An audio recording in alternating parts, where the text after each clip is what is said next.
Magsayaw muna tayo. Kaya, 5, 4, 3, 2, 1, sound check! Noong si Duterte pa ang presidente, mga adik na pinatay grabe kadami. Ngayong pumalit na itong si BBM, ang maliwanag ay naging madilim. Dati ang mga adik na sa simenteryo, ngayon sa social media lang pa video-video. Lumalaganap na ngayon ang mga kriminal at ang mga bangag ay naging abnormal. Si Duterte mahal siya ng mga tao, kahit mga kalaban ay naging kaalyado. Itong si BBM mahilig mga ako, ang resulta ay naging magulo.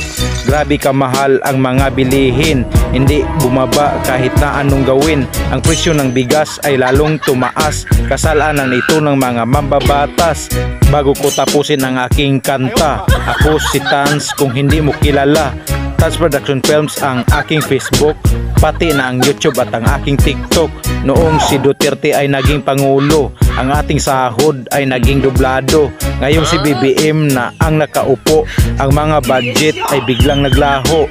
Kawawa ngayon mga OFW, wala kasing pakialam ating pangulo.